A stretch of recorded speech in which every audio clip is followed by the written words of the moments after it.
Bun. De ce e așa de greu să fii fericit? Mi se pare că e din ce în ce mai greu să fii fericit pentru că devine din ce în ce mai ușor să fii distras. Și să fii distras înseamnă să nu-ți urmezi să zic așa, golurile pe care vrei să le faci cu adevărat. Golurile, adică, știi la ce mă refer. Na, și nefericirea asta e pur și simplu prin faptul că tu în inima ta și în mintea ta ai un scop, dar nu îl pui în aplicare pentru că te lași distras de tot ce e în lumea asta exterioară, pentru că sunt așa de multe lucruri cu care poți să stai distras. Nu știu, de exemplu, să mergi pe calculator, e așa de... îmi place foarte mult, dar efectiv e așa de ușor să lași distras. Să dai scroll, stau pe telefon, mai dau scroll 8 ore, cum poți să stai așa de mult pe telefon? Și atunci când ai atât de multă dopamină în creierul tău, normal că te simți așa de overwhelmed și de obosit pentru că nu mai ai energie, nu știu, să faci lucrurile care te fac fericit cu adevărat.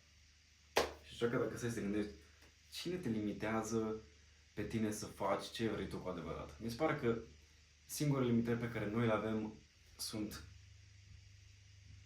oamenii din jurul nostru și propria noastră minte.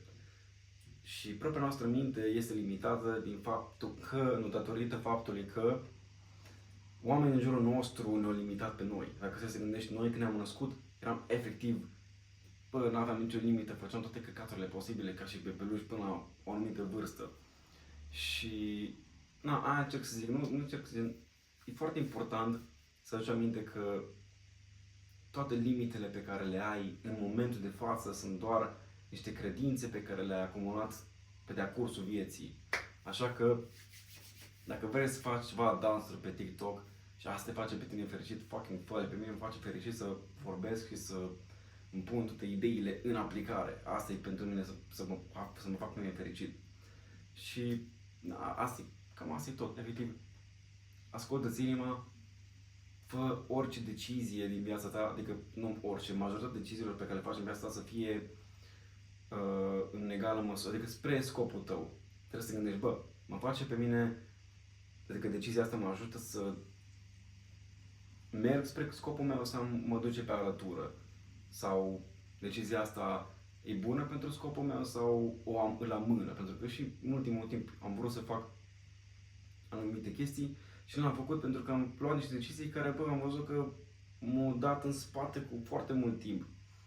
Și aia e chestia, dacă stăm și mă gândeam, aș vrea să fac chestia asta, dar chestia asta e importantă pentru mine pentru că mă satisface și vreau să mă văd pe mine făcând chestia asta, atunci era altă chestie, dar uite că am amânat și n-am mai făcut-o. Așa că trebuie să faci fiecare decizie, nu fiecare, multe decizii din viața ta să le faci în egală măsură cu ceea ce vrei să devii. Și cea mai importantă chestie e să îți aduci aminte cine ești.